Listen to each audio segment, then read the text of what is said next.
Sikh channel देख रही UK Europe ਅਤੇ देश विदेश की संगत ਨੂੰ वाहिगुरू जी का खालसा वाहिगुरू जी की फतेह। मैं हरिंदर सिंह ਗਿੱਲ ਤੇ प्रोग्राम करंट अफेयर्स लैके मैं हाज़र हाँ। सो इस प्रोग्राम के खबरों के उत्ते करते हैं असीं चर्चा तो मेरे नाल हमेशा की तरह साथ देंगे सीनियर पत्रकार सरदार जसवीर सिंह जी पट्टी। सो उन्होंने फतेह की सांझ पाउंदे प्रोग्राम की शुरुआत करते हैं। सो आओ पाइए फतेह की सांझ पट्टी साहब। वाहिगुरू जी का खालसा वाहिगुरू जी की फतेह। वाहिगुरू जी का खालसा वाहिगुरू जी की फतेह जी। पट्टी साहब अज दियां खबरों के उत्ते जेकर गलबात करिए तो लोगों को काफ़ी परेशानी आई आ। पन बस की हड़ताल जिहड़ी आ वो हुई आ ते उस दे नाल जिहड़ा जिथे घाटा पिया सरकार नूं लगभग एक दिन दे विच 5 लाख का घाटे की गल जिहड़ी कीती जा रही है ते जिहड़ियां सवारियां उन्हां नूं भी जिहड़ी काफ़ी परेशानी जिहड़ी आ वो फेस करनी पई है। जिथों तक पन बस के मुलाजमां की जे आपां गल करते रोडवेज मुलाजमां की जी ते पन बस दियां कोई करीब 1500 ते रोडवेज दियां 350 बसां रह गईयां सारी जी। तो किसी वेले पंजाब रोडवेज जिहड़ी सी बड़ी सब तो वड्डी ट्रांसपोर्ट सी ओमनी ट्रांसपोर्ट कहंदे हुंदे सी जी। तो करीब 2500 के करीब बसां होंदियां सी इन्हां दियां जी ते रूट भी काफ़ी होंदे ते इह प्रॉफिट चलदियां सी। कुछ समय बाद बसां में लिखा गया 1 नंबर 2 नंबर 3 सीट लिखा गया भी ये सीटां MP ते MLA वास्ते रिजर्व ने जी। उन्होंने दिनों के इन्ने बाकी कारां गड्डियां सहूलतां नहीं सी होंदियां जी। आम तौर पर MLA जो जाते थे मीटिंग के उत्ते चंडीगढ़ या इजलास के वो फिर बाई बस जाते थे जी। तो उन्होंने जो MLA ते MP ने वेख्या भी कंडक्टर आता पैसे लेके फटाफट झोले च पाई जाता वा तो क्यों ना होए आपां ये बसां अपनियां पा लईए। उस टाइम के उत्ते फिर प्राइवेट का दौर शुरू होया जिन्ने लीडर सी अपनी ट्रांसपोर्ट बना ली जिन्होंने अज की डेट के बादल परिवार पहले नंबर पर जी। हुण असीं गल करते हैं पन बस ते रोडवेज के मुलाजमां दी जी। पन बस का एक ड्राइवर ते कंडक्टर तनख्वाह आ 10-10 हज़ार रुपया। वो इसे आस नाल लगे सी पिछले 10 साल तो 12 साल तो भी एक न एक दिन सानूं इन्हां ने पक्के कर देना ते पूरी तनख्वाह मिलेगी जी। ये मुकाबले प्राइवेट बस का ड्राइवर जोड़ा वा वो 20-25 हज़ार रुपये तनख्वाह लैन लिया तो जोड़े बंदे 10,000 तनख्वाह मिलती उन्हें अपने 20 किलोमीटर घर तो दूर जाना वा मोटरसाइकिल रखा वा तो फिर शामी घर आना वा तो वह 2,000 रुपया तो च लग गया। फिर जो ईमानदार बंदा आए तो उन्हें रस्ते च खाना पीना भी रोटी पानी छकना वा तो 5,000 का परिवार नहीं चलता जी। हुण उन्हां दी मंग ये आ भी भाई पक्के सानू करना या नहीं करना वो बाद की गल आ। साड़ियां घट्टो घट्ट तनख्वाहां तो वधाओ। जे MLA तनख्वाहां तुसीं जिहड़ियां एक टन्योर दे विच 5 वारी वधा सकदे ते इन्हां गरीबां दी 1 वधा दिओ जिहड़े 10-10 15-15 साल तो लगे ने जी। ये मैं सोचदा भी जिहड़ी सरकार उहदी नलैकी आ। सरकार जिहड़ी आ ये मुलाजमां नूं कोई देना नहीं चाहुंदी जी। ये कहती ये भज भुज जाण ते असीं जिहड़ियां 4 बसां रोडवेज चलदियां ये भी बंद हो जाए तो इस करके ये बैठे मुलाजम हड़ताल ते बैठे इन्हां दी हड़ताल बिल्कुल जायज़ आ। इन्हां नाल गलबात की जानी चाहिए आ। इन्हां नूं इन्हां दा पहली गल ते पक्के करके जो सरकारी ग्रेड आउंदा वो दिता जाए जी। नहीं तो जिहड़ी उन्हां दी मंग है घट्टो घट्ट उन्हां नूं छुट्टियां दित्तियां जाण कुछ उन्हां नूं तनख्वाह पूरी दित्ती जाए जी। घट्टो घट्ट 25,000 तनख्वाह ते फिर गुजारा हुंदा अज दी महंगाई दे ज़माने दे विच तो असीं भी सपोर्ट करते हैं इन्हां दी। सिख चैनल भी जिहड़ा अदारा सपोर्ट करता भी इन्हां मुलाजमां दी तनख्वाहां जिहड़ियां वधाईयां जाण बिल्कुल इन्हां दी मंगां तो तुरंत प्रवान कीतियां जाण जी। जिहड़ी घाटे की गल की जा रही जी बीबी जिहड़ी सुरिंदर कौर बादल हुंदी सी उहने हर DTO नूं बुला के कहा हुंदा सी वो कोई संविधानक शक्ति नहीं सी वो सिर्फ एक मुख मंत्री दी घरवाली सी जी। उहने कहा सी जिहड़ियां साडीआं बादल परिवार दीआं बसां ने इन्हां बसां दे मेरी बस दे 2 किलोमीटर अगे ते 2 किलोमीटर पिछे कोई रोडवेज की कोई प्राइवेट बस कोई नहीं जानी चाहिए तो DTO काम नहीं सी करते वो वेहो वेंदे सी बादल साहब की बस कदों जानी है तो अगे पिछे घूमीए भी कोई बस नूं जिहड़ी खराब ना जी। इस करके मैं सोचदा भी पहली गल तो जे ट्रांसपोर्ट बंद करनी पक्के तौर पर बंद कर दो किसी को इसकी झाक ही ना रहे तो प्राइवेट दी बड़ियां बसां वो चल रही ने ये बेचारियां खटारा होईयां पईयां ने जी। जिहड़ी प्राइवेट बस आ वो जिहड़ी आ 20 साल पुरानी तुसीं बैठो सीट पोली होगी सोहना वो एक डैक लगा होगा वो TV लगा होगा बैठो AC बस होएगी किराया उन्होंने लैना ਤੇ ਜਿਹੜੀ ਰੋਡਵੇਜ ਦੀ ਬੱਸ ਉਹ ਖਟਾਰਾ ਬੱਸ ਹੋਏਗੀ ਉਹ ਤੇ ਲੋਕੀ ਉਹੀ ਚੜ੍ਹਦੇ ਜਿਹੜੇ ਫਿਰ ਇੱਥੇ ਬੱਸ ਪ੍ਰਾਈਵੇਟ ਹੋਰ ਕੋਈ ਨਹੀਂ ਜਾਂਦੇ ਜੀ। ਤੇ ਇਸ ਕਰਕੇ ਮੈਂ ਸੋਚਦਾ ਵੀ ਜੇ ਚਲਾਉਣਾ ਤੇ ਇਹਨੂੰ ਬੰਦਿਆਂ ਵਾਂਗ ਚਲਾਓ ਜੀ, ਜੇ ਨਹੀਂ ਚਲਾਉਣਾ ਤੇ ਪੱਕੇ ਤੌਰ ਤੇ ਬੰਦ ਕਰਕੇ ਤੇ ਜਿਹੜਾ ਬੇੜਾ ਕਰ ਕਰਨਾ ਉਹ ਕਰ ਦਿਓ। ਬਿਲਕੁਲ ਇਹ ਗੱਲ ਜਿਹੜੀ ਬਿਲਕੁਲ ਸਹੀ ਆ ਕਿ ਪਹਿਲੋਂ ਲੋਕ ਜਿਹੜੇ ਆ ਜ਼ਿਆਦਾਤਰ ਜਿਹੜੇ ਫਰੀडम ਫਾਈਟਰ ਸੀਗੇ ਜਾਂ ਕੁਝ ਹੋਰ ਲੋਕ ਸੀਗੇ ਉਹ ਇਹਨਾਂ ਬੱਸਾਂ ਦੇ ਵਿੱਚ ਸਫ਼ਰ ਕਰਦੇ ਸੀਗੇ, ਕਿਰਾਇਆ ਜਿਹੜਾ ਉਹਨਾਂ ਕੋਲ ਨਹੀਂ ਸੀ ਲਿਆ ਜਾਂਦਾ। ਪਰ ਜਿਉਂ-ਜਿਉਂ ਜ਼ਮਾਨਾ ਜਿਹੜਾ ਬਦਲਦਾ ਜਾ ਰਿਹਾ ਆ, ਹਰੇਕ ਲੀਡਰ ਜਿਹੜਾ ਆ ਅੱਜ ਕੱਲ੍ਹ ਮੈਂ ਸਮਝਦਾ ਕਿ ਜਿਹੜਾ ਰਾਜਨੀਤੀ ਸੀ, ਇਸ ਨੂੰ ਸੇਵਾ ਭਾਵਨਾ ਦੇ ਵਾਲਾ ਜਿਹੜਾ ਕੰਮ ਹੈ ਉਹ ਸਮਝਿਆ ਜਾਂਦਾ ਸੀ, ਪਰ ਅੱਜ ਬਿਜ਼ਨਸ ਬਣ ਕੇ ਜਿਹੜਾ ਰਹਿ ਗਿਆ। ਤੇ ਪ੍ਰਾਈਵੇਟ ਬੱਸਾਂ ਜਿਹੜੀਆਂ ਆ ਉਹ ਵੱਖ-ਵੱਖ ਲੀਡਰਾਂ ਦੀਆਂ ਚੱਲ ਰਹੀਆਂ ਨੇ, ਜਿਹਦੇ ਕਰਕੇ ਰੋਡਵੇਜ਼ ਲਗਾਤਾਰ ਘਾਟੇ ਦੇ ਵਿੱਚ ਜਾ ਰਹੀ ਹੈ। ਤੇ ਜਿਹੜੇ ਲੋਕ ਕੰਮ ਕਰਦੇ ਰੋਡਵੇਜ਼ ਦੇ ਨਾਲ, ਜਿਹੜੇ ਕੱਚੇ ਆ ਜਿਨ੍ਹਾਂ ਨੇ ਹੁਣ ਹੜਤਾਲਾਂ ਕੀਤੀਆਂ, ਉਹਨਾਂ ਦਾ ਵੀ ਸ਼ੋਸ਼ਣ ਜਿਹੜਾ ਆ ਉਹ ਕੀਤਾ ਜਾ ਰਿਹਾ ਆ। ਗੱਲ ਕਰੀਏ ਅਗਲੀ ਖਬਰ ਦੀ, ਪੱਟੀ ਸਾਹਿਬ ਸੁਖਬੀਰ ਬਾਦਲ ਦਾ ਇੱਕ ਬਿਆਨ ਆਇਆ ਕਿ ਜਿਹੜਾ ਪੁਲ ਬਣਨਾ ਆ ਕਰਤਾਰਪੁਰ ਸਾਹਿਬ ਦੇ ਲਾਂਘੇ ਤੋਂ ਜਿਹੜਾ ਪਾਕਿਸਤਾਨ ਵਾਲੇ ਪਾਸੇ, ਉਹ ਸਾਨੂੰ ਜਿਹੜਾ ਆ ਮਨਜ਼ੂਰੀ ਦਿੱਤੀ ਜਾਵੇ ਤੇ ਅਸੀਂ ਉਹ ਸੇਵਾ ਦੇ ਵਿੱਚ ਹੀ ਪੁਲ ਜਿਹੜਾ ਬਣਾ ਦੇਵਾਂਗੇ। ਤੇ ਨਾਲ ਜਿਹੜੀ ਪਾਕਿਸਤਾਨ ਵੱਲੋਂ ਕਿਹਾ ਗਿਆ ਆ ਕਿ ਇੱਕ ਦਿਨ ਦੇ ਵਿੱਚ 700 ਸ਼ਰਧਾਲੂ ਜਿਹੜੇ ਆ ਉਹ ਦਰਸ਼ਨ ਕਰ ਸਕਣਗੇ। ਉਹਨਾਂ ਨੇ ਕਿਹਾ ਕਿ ਉਹ ਵੀ ਵਧਾਇਆ ਜਾਵੇ, ਜ਼ਿਆਦਾ ਲੋਕ ਜਿਹੜੇ ਦਰਸ਼ਨ ਕਰ ਸਕਣ। ਤੇ ਇੱਕ ਉੱਤੇ ਫੀਸ ਦੀ ਗੱਲ ਆਈ ਹੈ ਕਿ 1600 ਤੋਂ ਲੈ ਕੇ 8000 ਤੱਕ ਦੀ ਫੀਸ ਜਿਹੜੀ ਆ ਉਹ ਇੱਕ ਬੰਦੇ ਦੀ ਉੱਧਰ ਜਾਣ ਦੀ ਲੱਗ ਸਕਦੀ ਹੈ। ਸੋ ਉਸ ਚੀਜ਼ ਨੂੰ ਵੀ ਜਿਹੜਾ ਆ ਨਾ ਲਗਾਇਆ ਜਾਵੇ। ਇਸ ਦੇ ਉੱਤੇ ਤੁਸੀਂ ਕੀ ਕਹਿਣਾ ਚਾਹੋਗੇ? ਸੁਖਬੀਰ ਸਿੰਘ ਬਾਦਲ ਨੇ ਕੱਲ ਪੀਸੀ ਕੀਤੀ ਹੈ ਤੇ ਉਹਦੇ ਵਿੱਚ ਇਹਨਾਂ ਨੇ ਇਹ ਮੰਗਾਂ ਰੱਖੀਆਂ ਜੀ। ਤੇ ਮੈਂ ਇਹ ਦੱਸ ਦਿਆਂ ਵੀ ਪਾਕਿਸਤਾਨ ਨੇ ਕਿਹਾ ਵੀ 15 ਜੁਲਾਈ ਨੂੰ ਅਸੀਂ ਜਿਹੜੀ ਇੱਕ ਦੋਵਾਂ ਧਿਰਾਂ ਦੀ ਅਟਾਰੀ ਚੈੱਕ ਪੋਸਟ ਦੇ ਉੱਤੇ ਮੀਟਿੰਗ ਕਰਾਂਗੇ ਜੀ। ਉਹਦੇ ਵਿੱਚ ਅਗਲਾ ਜਿਹੜਾ ਸੀ ਲਾਂਘੇ ਬਾਰੇ ਵਿਚਾਰ ਵਟਾਂਦਰਾ ਹੋਏਗਾ ਜੀ। ਹੁਣ ਸੁਖਬੀਰ ਸਿੰਘ ਬਾਦਲ ਇੱਕ MP ਨੇ ਬਸ ਜੀ, ਇਸ ਤੋਂ ਬਾਅਦ ਉਹਨਾਂ ਦੀ ਕੋਈ ਹੈਸੀਅਤ ਨਹੀਂ। ਉਹ ਸਰਕਾਰ ਤੋਂ ਮੰਗ ਤੇ ਕਰ ਸਕਦੇ ਕੇਂਦਰ ਸਰਕਾਰ ਉੱਪਰ ਵੀ ਇਸ ਗੱਲ ਦੇ ਉੱਤੇ ਪਾਕਿਸਤਾਨ ਸਰਕਾਰ ਨਾਲ ਗੱਲ ਕਰਕੇ ਤੇ ਇਹਦਾ ਕੁਝ ਕੀਤਾ ਜਾਵੇ ਜੀ। ਤੇ ਮੈਂ ਸੋਚਦਾ ਸੁਖਬੀਰ ਬਾਦਲ ਜੀ ਭੋਲੇ ਆ ਜਾਂ ਭੋਲੇ ਬਣਨ ਦੀ ਕੋਸ਼ਿਸ਼ ਕਰਦੇ ਜੇ ਇਹ ਪਾਕਿਸਤਾਨ ਗਏ ਸੀ, ਉੱਥੇ ਜਿਹੜੀ ਸੀ ਵਾਲ ਸਟਰੀਟ ਵਾਲੇ ਏਰੀਏ ਦੇ ਵਿੱਚ ਉਹ ਖਾ ਕੇ ਗੋਲ ਗੱਪੇ ਤੇ ਵਾਪਸ ਆ ਗਏ ਸੀ ਤੇ ਇੱਕ ਆ ਕੇ ਬਿਆਨ ਦੇ ਦਿੱਤਾ ਸੀ ਪਾਕਿਸਤਾਨ ਨੂੰ ਬਿਜਲੀ ਸਪਲਾਈ ਕਰਾਂਗੇ ਜੀ। ਤੇ ਜਦੋਂ ਕੁਝ ਬੁੱਧੀਜੀਵੀ ਨੇ ਕਿਹਾ ਮਹਾਰਾਜ ਤੁਸੀਂ ਗਲਤ ਕਰ ਰਹੇ ਹੋ, ਇਹ ਅਧਿਕਾਰ ਖੇਤਰ ਸੈਂਟਰ ਸਰਕਾਰ ਦਾ ਵਾ। ਤੇ ਅਗਲੇ ਦਿਨ ਬਿਆਨ ਦਿੱਤਾ ਜੀ ਸੈਂਟਰ ਸਰਕਾਰ ਨਾਲ ਪਹਿਲਾਂ ਗੱਲ ਕਰਾਂਗੇ ਸੀ, ਸਾਡੇ ਕੋਲ ਸਰਪਲਸ ਬਿਜਲੀ ਆ ਤੇ ਕਿਸਾਨਾਂ ਦੀ ਬਿਜਲੀ ਤੇ ਕਦੀ ਪੂਰੀ ਨਹੀਂ ਕੀਤੀ ਗਈ, ਸਰਪਲਸ ਹੋ ਗਈ। ਬਿਲਕੁਲ ਅਗਲੀ ਗੱਲ ਬਿਜਲੀ ਬਹੁਤ ਮਹਿੰਗੀ ਆ। ਜਿਹੜੀ ਗੱਲ ਉਹਨਾਂ ਪੁਲ ਬਣਾਉਣ ਦੀ ਗੱਲ ਕੀਤੀ ਆ, ਪਾਕਿਸਤਾਨ ਵਾਲੇ ਕਹਿੰਦੇ ਆ ਵੀ ਇਹਦੇ ਤੇ ਟੈਂਪਰੇਰੀ ਪੁਲ ਬਣਾ ਕੇ ਅਸੀਂ ਤੁਹਾਨੂੰ ਸਹੂਲਤ ਦੇ ਦੇਵਾਂਗੇ ਇਹ, ਲੇਕਿਨ ਇਹ ਕਹਿ ਰਿਹਾ ਵੀ ਅਸੀਂ ਜਿੱਥੋਂ ਪੁਲ ਬਣਾਉਣਾ ਤੇ ਪਏ ਪੁਲ ਨਾਲ ਜੋੜ ਕੇ ਪੂਰਾ ਰਾਵੀ ਤੇ ਪੁਲ ਬਣਾਇਆ ਜਾਵੇ। ਗੱਲ ਤੇ ਠੀਕ ਇਹਨਾਂ ਦੀ ਜੀ, ਲੇਕਿਨ ਜਿਹੜਾ ਉਹਨਾਂ ਦੇ ਇਲਾਕੇ ਦੀ ਚੀਜ਼ ਬਣੀ ਉਹਨੂੰ ਤੁਸੀਂ ਚੈਲੰਜ ਨਹੀਂ ਕਰ ਸਕਦੇ। ਤੁਸੀਂ ਲਾਂਘਾ ਖੋਲ੍ਹਣਾ ਖੋਲ੍ਹੋ, ਨਹੀਂ ਖੋਲ੍ਹਣਾ ਨਾ ਖੋਲ੍ਹੋ। ਜੇ ਇਹਦੇ ਇਸ ਲਾਂਘੇ ਦੇ ਵਿੱਚ ਉਸ ਪਾਸੇ ਕਿਸੇ ਨਹੀਂ ਆਉਣਾ, ਜਿਹਨੇ ਜਾਣਾ ਇੱਧਰ ਹੀ ਜਾਣਾ ਵਾ ਜੀ। ਅਗਲੀ ਗੱਲ ਜਿਹੜਾ ਹਿੰਦੁਸਤਾਨ ਦਾ ਨਾਗਰਿਕ ਆ ਉਹੀ ਜਾ ਸਕਦਾ ਵਾ, ਦੂਜਾ ਬੰਦਾ ਨਹੀਂ ਜਾ ਸਕਦਾ ਜੀ। ਸੁਖਬੀਰ ਸਿੰਘ ਬਾਦਲ ਕਹਿੰਦੇ ਵੀ ਸਾਨੂੰ ਕਾਰ ਸੇਵਾ ਦਿੱਤੀ ਜਾਵੇ, ਅਸੀਂ ਪੁਲ ਬਣਾ ਦਿਆਂਗੇ, ਅਸੀਂ ਕਾਰ ਸੇਵਾ ਕਰ ਦਿਆਂਗੇ ਜੀ। ਤੇ ਮੈਂ ਸੁਖਬੀਰ ਸਿੰਘ ਬਾਦਲ ਨੂੰ ਕਹਿੰਦਾ ਵੀ ਨਾ ਤੂੰ SGPC ਦਾ ਮੈਂਬਰ ਜੀ, ਨਾ ਤੇਰੇ ਕੋਲ ਅਧਿਕਾਰ ਕੋਈ ਉੱਥੇ ਬਿਆਨ ਦਿੰਦਾ SGPC ਦੇ ਬਿਹਾਵ ਦੇ ਉੱਤੇ ਜੀ। ਪਹਿਲਾਂ ਤੇ ਇਹ ਸਪਸ਼ਟ ਕਰੋ ਕਾਰ ਸੇਵਾ ਤੁਸੀਂ ਕਿਵੇਂ ਕਰਨੀ ਚਾਹੁੰਦੇ ਹੋ।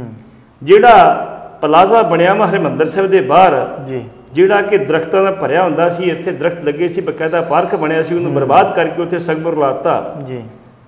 ਤੇ ਉਹਦੇ ਤੇ 200 ਕਰੋੜ ਰੁਪਇਆ ਤੁਸੀਂ ਲਾਤਾ SGPC ਦਾ, ਤੇ ਨੰਬਰ ਬਣਾਏ ਤੁਸੀਂ ਆਪਣੇ। ਹੁਣ ਵੀ ਬਰਬਾਦ ਪੈਸਾ ਤੁਸੀਂ SGPC ਦਾ ਕਰਨਾ ਤੇ ਨੰਬਰ ਤੁਸੀਂ ਆਪਣੇ ਬਣਾਉਣੇ ਆ। ਲੇਕਿਨ ਪਾਕਿਸਤਾਨ ਸਰਕਾਰ ਇਹ ਕਹਿ ਰਹੀ ਆ ਵੀ ਅਸੀਂ ਕੌਜ਼ਵੇ ਬਣਾ ਦਿੰਦੇ ਆ, ਅਸੀਂ ਪੁਲ ਨਹੀਂ ਬਣਾਉਣਾ। ਉਹਨਾਂ ਨੇ ਕਿਉਂ ਨਹੀਂ ਬਣਾਉਣਾ ਕਿ ਇਹਨਾਂ ਕਿਹਾ ਜਿਹੜਾ ਪੁਲ ਅਸੀਂ ਬਣਾਉਣਾ ਇਹਦੇ ਤੇ ਬੰਕਰ ਬਣਾ ਕੇ ਅਸੀਂ ਜਿਹੜੀ ਸਿਕਿਉਰਿਟੀ ਆਪਣੀ ਪੂਰੀ ਕਰਨੀ ਆ। ਉਹਨਾਂ ਕਿਹਾ ਜੀ ਲੜਾਈ ਦਾ ਮਨਸੂਬਾ ਤੇ ਪਹਿਲਾਂ ਸ਼ੁਰੂ ਕਰਤਾ ਇਹਨਾਂ ਨੇ, ਫਿਰ ਅਸੀਂ ਪੁਲ ਕਿਉਂ ਬਣਾਈਏ। ਪਹਿਲਾਂ ਉਹਨਾਂ ਨੇ ਇਹ ਗੱਲ ਕਹੀ ਸੀ ਵੀ ਜਿਹੜਾ 1965 ਦੇ ਵਿੱਚ ਪੁਲ ਤੋੜਿਆ ਗਿਆ ਸੀਗਾ ਉਹਦੀਆਂ ਬੁਰਜੀਆਂ ਪਾਣੀ 'ਚ ਅੱਜ ਵੀ ਖੜੀਆਂ ਨੇ ਜੀ। ਉਹ ਬੁਰਜੀਆਂ ਉੱਚੀਆਂ ਚੁੱਕ ਕੇ ਉੱਤੇ ਪੁਲ ਬਣਾ ਦਿੱਤਾ ਜਾਏਗਾ। ਲੇਕਿਨ ਹੁਣ ਉਹਨਾਂ ਨੂੰ ਸ਼ਾਇਦ ਕੋਈ ਸਿਕਿਉਰਿਟੀ ਪੱਖੋਂ ਜਾਂ ਇਹਦੀ ਪਤਾ ਉਹਨਾਂ ਦੀ ਮਰਜ਼ੀ ਆ ਜੀ। ਉਹਨਾਂ ਕਿਹਾ ਅਸੀਂ ਕੌਜ਼ਵੇ ਬਣਾ ਦਿੰਦੇ ਆ, ਅਸੀਂ ਪੁਲ ਨਹੀਂ ਬਣਾਉਣਾ ਜੀ। ਜੇ ਸੁਖਬੀਰ ਸਿੰਘ ਬਾਦਲ ਕਹਿੰਦੇ ਆ ਵੀ ਅਸੀਂ ਪੁਲ ਬਣਾ ਦਿੰਦੇ ਆ ਜੀ, ਤੇ ਜਾਓ ਭਾਈ ਫਿਰ ਲੈ ਜਾਓ ਸਿੱਧੂ ਸਾਹਿਬ ਦੇ ਯਾਰ ਆ ਤੇ ਤੁਹਾਡਾ ਸਿੱਧੂ ਯਾਰ ਬਣਾ ਤੇ ਲੈ ਜਾਓ ਨਾਲ ਉਹਨੂੰ ਵੀ ਭਾਈ ਪੁਲ ਅਸੀਂ ਬਣਾ ਦਿੰਦੇ ਆ ਜੀ। ਸਾਡੇ ਗ੍ਰਾਂਟ ਕਿੰਨੀ ਆਈ ਕਿੰਨੀ ਨਹੀਂ ਇਹਦੀ ਪਤਾ ਮੈਨੂੰ, ਲੇਕਿਨ ਉਹਨਾਂ ਦੇ ਬਿਆਨ ਮੁਤਾਬਕ 100 ਜਿਹੜੇ ਲੱਖ ਮਿਲੀਅਨ ਜੀ ਜਿਹੜੀਆਂ ਉਹਨਾਂ ਨੇ ਜਿਹੜੀਆਂ 100 ਮਿਲੀਅਨ ਜਿਹੜੀ ਸੀ ਰੁਪਈਆ ਜਿਹੜਾ ਉੱਥੋਂ ਦੇ ਪ੍ਰਧਾਨ ਮੰਤਰੀ ਦਾ ਮਤਲਬ 1000 ਕਰੋੜ ਰੁਪਏ ਬਣਨਾ ਹੈ, ਉੱਥੋਂ ਦੇ ਪ੍ਰਧਾਨ ਮੰਤਰੀ ਨੇ ਸੈਂਕਸ਼ਨ ਕਰਤਾ ਵੀ ਇਹ ਜਿਹੜਾ ਲਾਂਘਾ ਬਣਾਇਆ ਜਾਵੇ। ਉਸ ਪਾਸੇ ਜਿਹੜਾ ਕਾਫੀ ਹੱਦ ਤੱਕ ਕੰਮ ਕਾਫੀ ਤੇਜ਼ੀ ਨਾਲ ਚੱਲਦਾ ਸੀਗਾ, ਲੇਕਿਨ ਆ ਪੁਲ ਦੇ ਏੜਕੇ ਨੂੰ ਲੈ ਕੇ ਜ਼ਰੂਰ ਥੋੜ੍ਹਾ ਜਿਹਾ ਉਹ ਘੱਟ ਕੀਤਾ ਵਾ। ਲੇਕਿਨ ਨਾਲ ਇਮਰਾਨ ਖਾਨ ਨੇ ਕਹਿ ਦਿੱਤਾ ਵੀ ਪੁਲ ਬਣਾਉਣ ਤੋਂ ਪਹਿਲਾਂ ਜਿਹੜੀ ਆਪਸੀ ਵਾਰਤਾ ਬਹੁਤ ਜ਼ਰੂਰੀ ਹੈ, ਦੋਵਾਂ ਦੇ ਵਿਦੇਸ਼ ਸਕੱਤਰਾਂ ਦੀ, ਦੋਵਾਂ ਦੇ ਪ੍ਰਧਾਨ ਮੰਤਰੀ ਦੀ, ਦੋਵਾਂ ਦੇ ਵਿਦੇਸ਼ ਮੰਤਰੀਆਂ ਦੀ ਜੀ। ਤੇ ਮੈਂ ਸੋਚਦਾ ਵੀ ਇਹਦੇ ਤੇ ਪਿੱਛੇ ਨਹੀਂ ਹਟਣਾ ਚਾਹੀਦਾ ਇੰਡੀਆ ਗੌਰਮੈਂਟ ਨੂੰ, ਤੇ ਵਾਰਤਾ ਦੇ ਵਿੱਚੋਂ ਆਖਿਰ ਟੇਬਲ ਟਾਕ 'ਚ ਕੁਛ ਲੱਭਣਾ ਇਹਨਾਂ ਨੂੰ। ਜੇਕਰ ਅਸੀਂ ਬਿਆਨਬਾਜ਼ੀ ਇੱਕ ਦੂਜੇ ਦੇ ਵਿਰੁੱਧ ਕਰਕੇ ਕਰ ਸਕਦੇ ਤੇ ਉਹ ਕੁਛ ਲੱਭਣਾ। ਤੇ ਸੁਖਬੀਰ ਸਿੰਘ ਬਾਦਲ ਜਿਹੜੇ ਵਾ ਜੇ ਉਹ ਪੁਲ ਬਣਾਉਣਾ ਤੇ ਉਹ ਥਰੂ ਪ੍ਰੋਪਰ ਚੱਲਣ, ਨਾ ਇੱਦਾਂ ਪੁਲ ਬਣਾਉਣੇ ਤੇ ਨਾ ਥੁੱਕੀ ਬੜੇ ਪੱਕਣੇ ਜੀ। ਬਿਲਕੁਲ ਇਹ ਗੱਲ ਜਿਹੜੀ ਤੁਹਾਡੀ ਬਿਲਕੁਲ ਦਰੁਸਤ ਆ। ਗੱਲ ਕਰੀਏ ਕੱਲ੍ਹ ਸੰਸਦ ਦੇ ਵਿੱਚ ਪੰਜਾਬ ਦੇ ਵੱਖ-ਵੱਖ ਜਿਹੜੇ ਮੈਂਬਰ ਪਾਰਲੀਮੈਂਟ ਆ ਉਹਨਾਂ ਦੇ ਵੱਲੋਂ ਇਹ ਮੁੱਦਾ ਚੁੱਕਿਆ ਗਿਆ ਕਿ ਮਾਲਵਾ ਖੇਤਰ ਦੇ ਵਿੱਚ ਜਿਹੜੀ ਕੈਂਸਰ ਆ ਉਹ ਲਗਾਤਾਰ ਵੱਧ ਰਹੀ ਹੈ ਤੇ 1 ਲੱਖ ਵਿਅਕਤੀਆਂ ਦੇ ਪਿੱਛੇ 100 ਤੋਂ ਲੈ ਕੇ 110 ਵਿਅਕਤੀਆਂ ਨੂੰ ਜਿਹੜੀ ਆ ਉਹ ਕੈਂਸਰ ਦੇ ਨਾਲ ਪੀੜਤ ਹੈਗੇ ਆ। ਤੇ ਇੱਕ ਉੱਥੋਂ ਟ੍ਰੇਨ ਵੀ ਜਿਹੜੀ ਆ ਬੀਕਾਨੇਰ ਨੂੰ ਜਾਂਦੀ ਹੈ ਜਿਸ ਨੂੰ ਕੈਂਸਰ ਟ੍ਰੇਨ ਕਿਹਾ ਜਾਂਦਾ ਆ। ਸੋ ਇਸ ਚੀਜ਼ ਨੂੰ ਲੈ ਕੇ ਕਾਫੀ ਜ਼ਿਆਦਾ ਜਿਹੜੀ ਗੱਲਬਾਤ ਆ ਉਹ ਕੱਲ੍ਹ ਹੰਗਾਮਾ ਵੀ ਹੋਇਆ। ਹਰਸਿਮਰਤ ਬਾਦਲ ਨੇ ਨਿਸ਼ਾਨਾ ਜਿਹੜਾ ਹੈ ਉਹ ਕੈਪਟਨ ਅਮਰਿੰਦਰ ਸਿੰਘ ਦੀ ਸਰਕਾਰ ਦੇ ਉੱਤੇ ਸਾਧਿਆ, ਪਰ ਸ਼ਾਇਦ ਲੰਮਾ ਸਮਾਂ ਉਹਨਾਂ ਦੀ ਸਰਕਾਰ ਵੀ ਪੰਜਾਬ ਦੇ ਵਿੱਚ ਰਹੀ ਆ। ਸੋ ਉਹਨਾਂ ਦਿਨਾਂ ਦੇ ਵਿੱਚ ਵੀ ਕੁਝ ਕੀਤਾ ਨਹੀਂ ਗਿਆ। ਭੱਟੀ ਸਾਹਿਬ, ਤੁਸੀਂ ਇਸ ਚੀਜ਼ ਨੂੰ ਕਿਵੇਂ ਦੇਖਦੇ ਹੋ ਕਿ ਕੈਂਸਰ ਵਰਗੀ ਨਾਮੁਰਾਦ ਬਿਮਾਰੀ ਜਿਹੜੀ ਆ ਉਹ ਲਗਾਤਾਰ ਪੰਜਾਬ ਨੂੰ ਆਪਣੀ ਜਕੜਨ ਦੇ ਵਿੱਚ ਲੈਂਦੀ ਜਾ ਰਹੀ ਹੈ? ਬੜਾ ਚਿੰਤਾ ਦਾ ਵਿਸ਼ਾ ਹੈ। ਪੰਜਾਬ ਤੋਂ 13 ਲੋਕ ਸਭਾ ਮੈਂਬਰ ਚੁਣ ਕੇ ਗਏ ਨੇ ਜੀ। ਜਿਹੜੇ ਮੁੱਦੇ ਅਕਾਲੀ ਦਲ ਨੂੰ ਉਠਾਉਣੇ ਚਾਹੀਦੇ ਸੀ ਉਹ ਨੌਜਵਾਨ ਮੁੰਡੇ ਠਾ ਰਹੇ ਆ ਜੀ, ਜਿਨ੍ਹਾਂ ਨੂੰ ਸ਼ਾਇਦ ਜਦੋਂ ਇਹ ਬਿਮਾਰੀਆਂ ਸ਼ੁਰੂ ਹੋਈਆਂ ਉਸ ਵੇਲੇ ਪੈਦਾ ਵੀ ਨਾ ਹੋਏ ਹੋਏ ਜੀ। ਰਵਨੀਤ ਸਿੰਘ ਬਿੱਟੂ ਜੀ, ਜਿਹੜੇ ਸਾਬਕਾ ਮੁੱਖ ਮੰਤਰੀ ਦੇ ਪੋਤਰੇ ਦੇ ਸਰਦਾਰ ਬੇਅੰਤ ਸਿੰਘ ਦੇ ਜੀ, ਰਵਨੀਤ ਸਿੰਘ ਜੀ, ਉਹਨਾਂ ਨੇ ਮੁੱਦਾ ਕੈਂਸਰ ਦਾ ਉਠਾਇਆ ਵੀ ਭਾਈ ਸਾਡਾ ਪੰਜਾਬ ਮਰ ਚੱਲਿਆ, ਜੇ ਕੈਂਸਰ ਨਾ ਬਚਾਓ ਜੀ। ਤੇ ਗੱਲ ਉਹਨਾਂ ਦੀ ਕੁਛ ਹੱਦ ਤੱਕ ਸਹੀ ਹੈ ਜੀ। ਜਿਹੜੇ ਸਟੇਟ ਰਾਜ ਮੰਤਰੀ ਸੀ ਉਹਨਾਂ ਪ੍ਰੋੜਤਾ ਕੀਤੀ ਵੀ ਤੁਸੀਂ ਠੀਕ ਕਹਿ ਰਹੇ ਹੋ, ਪੰਜਾਬ 'ਚ ਕੈਂਸਰ ਬਹੁਤ ਆ ਜੀ। ਲੇਕਿਨ ਜਿਹੜੇ ਕੈਬਨਿਟ ਮੰਤਰੀ ਸੀ ਨਰਿੰਦਰ ਤੋਮਰ, ਉਹ ਕਹਿੰਦੇ ਜੀ ਕਾਂਗਰਸ ਜਿਹੜੀ ਕੈਂਸਰ ਇਕੱਲੇ ਪੰਜਾਬ 'ਚ ਸਾਰੇ ਹਿੰਦੁਸਤਾਨ 'ਚ ਆ। ਅਸੀਂ ਕਹਿੰਦੇ ਹਾਂ ਵੀ ਇਹਦਾ ਪਤਾ ਕਰੋ ਕੈਂਸਰ ਆਈ ਕਿਉਂ ਜੀ।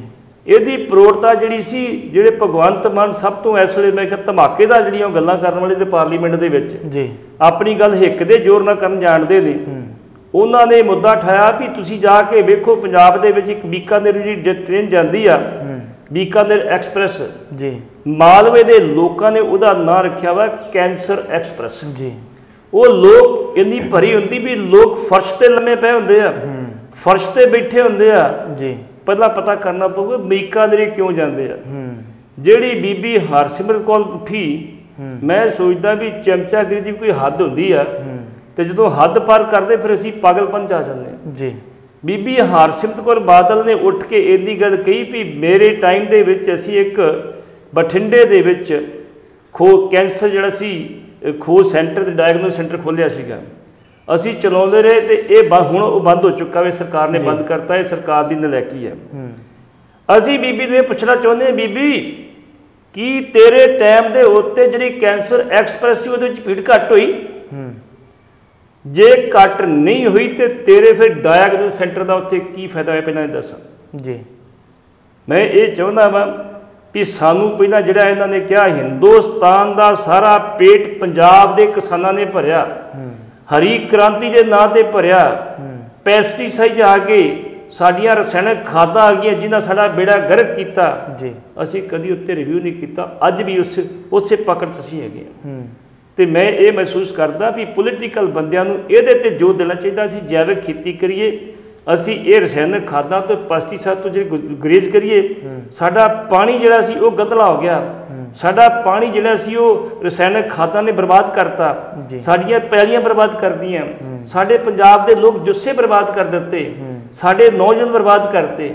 ਤੇ ਮੈਂ ਸੋਚਦਾ ਵੀ ਕੈਂਸਰ ਦੇ ਮੁੱਦੇ ਦੇ ਉੱਤੇ ਪੰਜਾਬ ਦੇ ਸਾਰੇ ਐਮਪੀ ਨੂੰ ਇਕਮੁੱਠ ਹੋ ਕੇ ਕੇਂਦਰ ਸਰਕਾਰ ਤੋਂ ਮੰਗ ਕਰਨੀ ਚਾਹੀਦੀ ਹੈ ਵੀ ਹਰ ਡਿਸਟ੍ਰਿਕਟ ਦੇ ਵਿੱਚ ਇੱਕ ਕੈਂਸਰ ਸੈਂਟਰ ਖੋਲ੍ਹਿਆ ਜਾਵੇ ਜਿੱਥੇ ਲੋਕ ਆਪਣਾ ਇਲਾਜ ਕਰਾ ਸਕਣ। ਤੇ ਜਿਹੜੀ ਉਹ ਕੈਂਸਰ ਐਕਸਪ੍ਰੈਸ ਆ ਉਹ ਆਪਣਾ ਅਸਲੀ ਨਾਂ ਤੇ ਬੀਕਾਨੇਰ ਐਕਸਪ੍ਰੈਸ ਬਣ ਸਕੇ ਜੀ। ਤੇ ਜੇ ਇਹ ਨਹੀਂ ਕਰਦੇ ਤੇ ਫਿਰ ਮੈਂ ਸੋਚਦਾ ਵੀ ਇਹਨਾਂ ਲੋਕਾਂ ਨੂੰ ਪੰਜਾਬੀ ਖਵਾਉਣ ਦਾ ਤੇ ਪੰਜਾਬ ਤੋਂ MP ਜਾ ਕੇ ਖਵਾਉਣ ਦਾ ਕੋਈ ਹੱਕ ਨਹੀਂ ਰਹਿ ਜਾਂਦਾ। ਬਿਲਕੁਲ ਇਹ ਗੱਲ ਤੁਹਾਡੀ ਜਿਹੜੀ ਆ ਬਿਲਕੁਲ ਦਰੁਸਤ ਆ। ਇਸ ਦੇ ਨਾਲ ਪੱਟੀ ਸਾਹਿਬ ਅਸੀਂ ਕੱਲ੍ਹ ਗੱਲ ਕੀਤੀ ਸੀਗੀ ਕਿ ਡੇਰਾ ਸਿਰਸਾ ਦੇ ਮੁਖੀ ਰਾਮ ਰਹੀਮ ਨੇ ਆਪਣੀ ਪਰੋਲ ਅਰਜੀ ਵਾਪਸ ਲੈ ਲਈ ਹੈ, ਤੇ ਇਸ ਦੇ ਨਾਲ ਅੱਜ ਗੱਲ ਜਿਹੜੀ ਆ ਉਹ ਇਹ ਕਰਾਂਗੇ ਕਿ ਸੁਨਾਰੀਆ ਜੇਲ੍ਹ ਦੇ ਬਾਹਰ ਚੇਲੇ ਜਿਹੜੇ ਆ ਸਿਰਸਾ ਸਾਧ ਦੇ ਉਹ ਬੜੇ ਵੱਡੀ ਗਿਣਤੀ 'ਚ ਕਹਿੰਦੇ ਇਕੱਠੇ ਹੋਏ ਆ। ਸਾਡੀ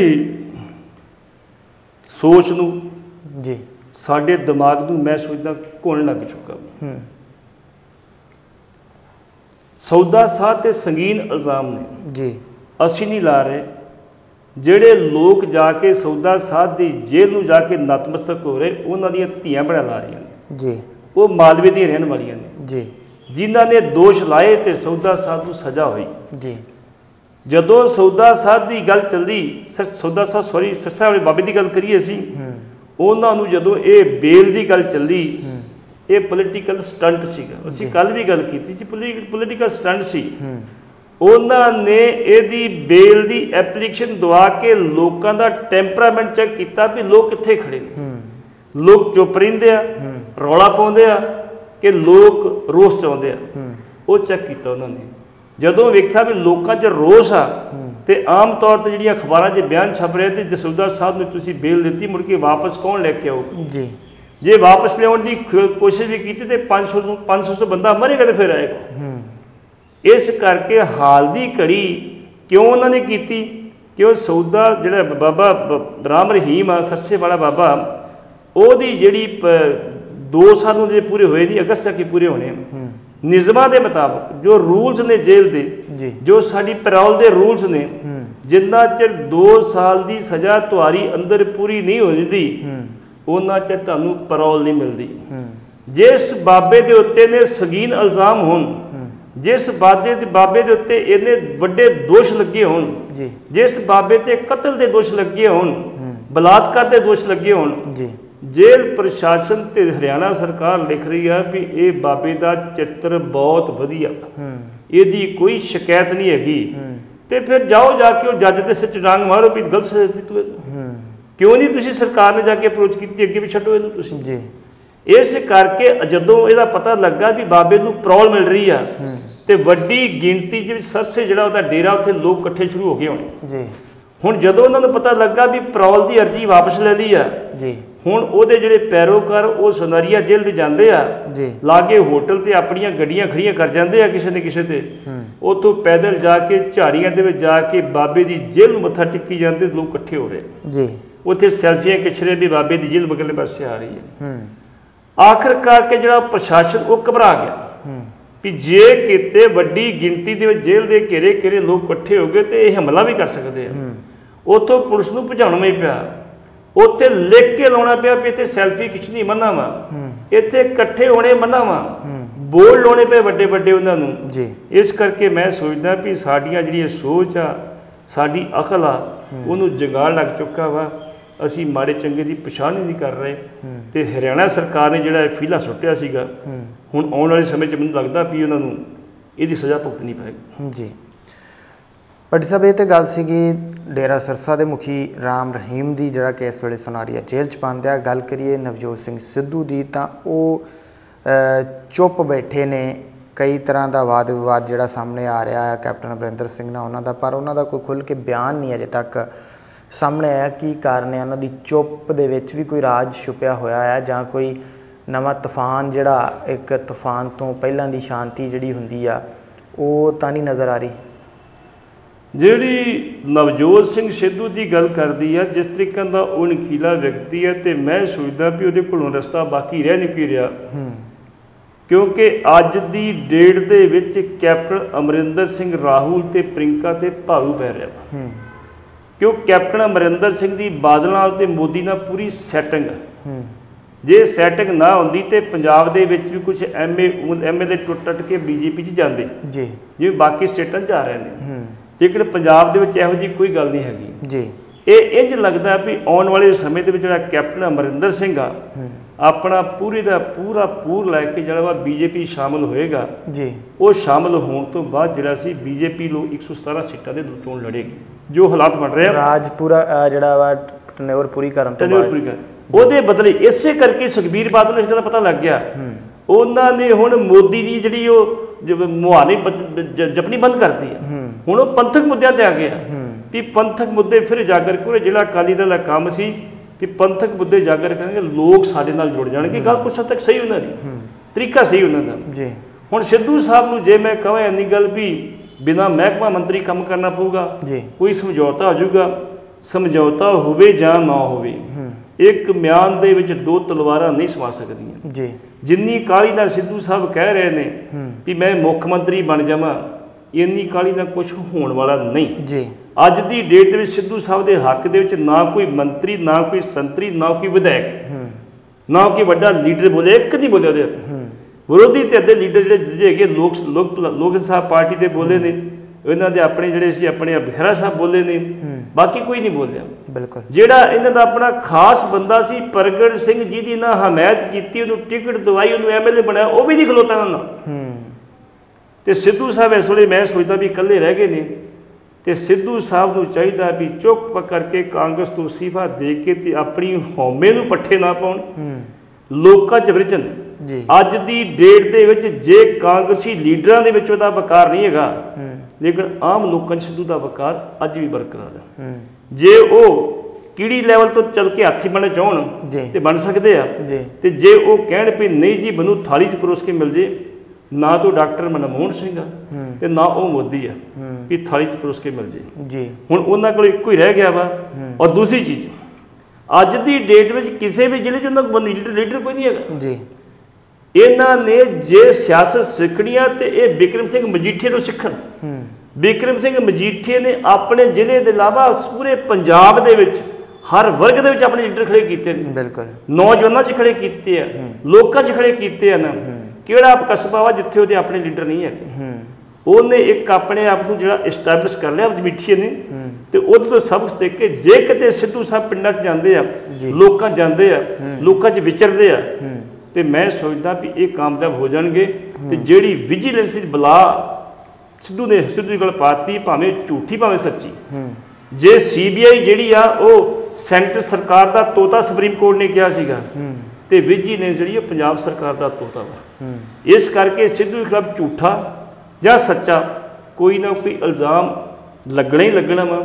ਉਹਦੇ ਤੋਂ ਬਚਣ ਵਾਸਤੇ ਇੱਕੋ ਹੀ ਤਰੀਕਾ ਵਾ, ਕਾਂਗਰਸ ਵਿੱਚ ਰਹਿ ਕੇ ਸ਼ਾਇਦ ਨਾ ਬਚ ਸਕਣ। ਜੇ ਵਿਰੋਧ ਚ ਆ ਕੇ ਕਰਨਗੇ ਤੇ ਲੋਕ ਨਾਲ ਖੜੇ ਹੋਣਗੇ ਤੇ ਫਿਰ ਸਰਕਾਰ ਕੁਛ ਨਹੀਂ ਕਰ ਸਕਦੀ। ਤੇ ਸਿੱਧੂ ਸਾਹਿਬ ਨੂੰ ਚਾਹੀਦਾ ਵੀ ਆਪਣੀ ਜਿਹੜੀ ਕਿਚਨ ਕੈਬਨਿਟ ਹੈ ਜੀ, ਉਹਨਾਂ ਸਲਾਹ ਕਰਨ, ਬੁੱਧੀਜੀਵੀ ਵਰਗ ਦੀ ਰਾਏ ਲੈਣ ਜੀ, ਰਾਏ ਲਾ ਕੇ ਤੇ ਆਪਣੇ ਫਿਊਚਰ ਦਾ ਫੈਸਲਾ ਕਰਨ ਜੀ। ਗੱਲ ਕਰੀਏ ਡਾਕਟਰ ਮਨਮੋਹਨ ਸਿੰਘ ਦੀ, ਤਾਂ ਚਰਚਾ ਚੱਲ ਰਹੀ ਹੈ ਪੱਟੀ ਸਾਹਿਬ ਕਿ ਡਾਕਟਰ ਮਨਮੋਹਨ ਸਿੰਘ ਰਾਜਸਥਾਨ ਤੋਂ ਜਿਹੜਾ ਆ ਉਹ ਰਾਜ ਸਭਾ ਦੇ ਵਿੱਚ ਐਂਟਰੀ ਕਰ ਸਕਦੇ ਆ। ਇਹ ਕਿੰਨੀ ਕੁ ਸੱਚਾਈ ਹੈ ਇਸ ਦੇ ਵਿੱਚ? ਪਹਿਲਾਂ ਇਹਨਾਂ DMK ਨੂੰ ਕਿਹਾ ਸੀ ਵੀ ਭਾਈ ਸਾਡੇ ਕੋਲ ਡਾਕਟਰ ਮਨਮੋਹਨ ਸਿੰਘ ਵਰਗਾ ਅਰਥ ਸ਼ਾਸਤਰੀ ਪਾਰਲੀਮੈਂਟ ਜਾਂ ਰਾਜ ਸਭਾ ਚਾਹੇ ਕੋਈ ਨਹੀਂ, ਤੇ ਤੁਸੀਂ ਤੁਹਾਡੇ ਕੋਲ 3 ਸੀਟਾਂ ਹੈਗੀਆਂ, ਇੱਕ ਸੀ ਡਾਕਟਰ ਮਨਮੋਹਨ ਸਿੰਘ ਦੇ ਦਿਓ ਸਾਂਝੇ ਬੰਦੇ ਨੂੰ।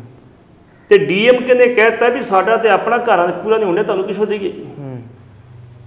ਅਸੀਂ ਚੰਗੀ ਗੱਲ ਨਹੀਂ ਕਿ ਬਦਕਿਸਮਤੀ ਆ ਵੀ ਜਿਹੜਾ ਰਾਜਸਥਾਨ ਦਾ ਪ੍ਰਧਾਨ ਸੀ ਉਹ ਰਾਜ ਸਭਾ ਦਾ ਮੈਂਬਰ ਸੀ ਕਾਂਗਰਸ, ਉਹਦੀ ਪਿਛਲੇ ਦਿਨ ਡੈਥ ਹੋ ਗਈ, ਉਹ ਸੀਟ ਖਾਲੀ ਹੋ ਗਈ ਆ ਜੀ। ਉੱਥੇ MLA ਕਾਫੀ ਨੇ ਇਹਨਾਂ ਕੋਲ, BJP ਕਾਂਗਰਸ ਕੋਲੇ ਸਰਕਾਰ ਉੱਥੇ ਆ ਜੀ। ਹੁਣ ਉਮੀਦ ਆ ਵੀ ਡਾਕਟਰ ਮਨਮੋਹਨ ਸਿੰਘ ਨੂੰ ਰਾਜ ਸਭਾ 'ਚ ਲਿਆਉਣ ਲਈ ਉਹ ਰਸਤਾ ਰਾਜਸਥਾਨ ਦਾ ਜਿਹੜਾ ਉਹ ਗੇਟ ਵਰਤਿਆ ਜਾਊਗਾ ਜੀ। ਤੇ ਬਾਕੀ ਉਮੀਦ ਆ ਵੀ ਹੋ ਜਾਏਗਾ, ਅਜੇ ਉਹਦਾ ਡਿਕਲੇਅਰ ਨਹੀਂ ਕੀਤਾ, ਸਾਨੂੰ ਇਹ ਪੂਰੀ ਆਸ ਆ ਵੀ ਇਹ ਹੋ ਜਾਏਗਾ। ਤੇ ਡਾਕਟਰ ਮਨਮੋਹਨ ਸਿੰਘ ਪਹਿਲਾਂ ਅਸਾਮ ਤੋਂ ਰਾਜ ਸਭਾ ਮੈਂਬਰ ਸੀ ਜੀ, ਹੁਣ ਉਹ ਰਾਜਸਥਾਨ ਤੋਂ ਬਣ ਸਕਦੇ ਨੇ ਜੀ।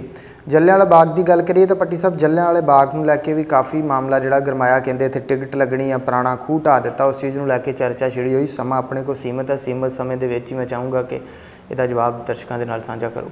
ਜਿੱਥੋਂ ਤੱਕ ਜਲਿਆਂਵਾਲੇ ਬਾਗ ਦੀ ਗੱਲ ਕੀਤੀ ਹੈ ਜੀ, ਜਲਿਆਂਵਾਲੇ ਬਾਗ ਤੋਂ ਚੰਦ ਕਦਮ ਦੂਰ ਹਰਿਮੰਦਰ ਸਾਹਿਬ ਜੀ, ਜਿੱਥੇ ਕਿਸੇ ਨੂੰ ਨਹੀਂ ਪੁੱਛਿਆ ਜਾਂਦਾ ਵੀ ਤੂੰ ਟਿਕਟ ਲੈ ਕੇ ਜਾ ਅੰਦਰ, ਤੂੰ ਅੰਦਰ ਪੈਸੇ ਚੜਾਏ ਕਿ ਨਹੀਂ ਚੜਾਏ, ਤੂੰ ਕੜਾ ਪ੍ਰਸ਼ਾਦ ਕਰਾਇਆ ਕਿ ਨਹੀਂ ਕਰਾਇਆ, ਉਹਨੂੰ ਲੰਗਰ ਵੀ ਫ੍ਰੀ ਮਿਲਦਾ ਵਾ, ਗੁਰੂ ਰਾਮਦਾਸ ਸਰਾਂ 'ਚ ਰਹਿਣ ਨੂੰ ਫ੍ਰੀ ਮਿਲਦਾ ਵਾ।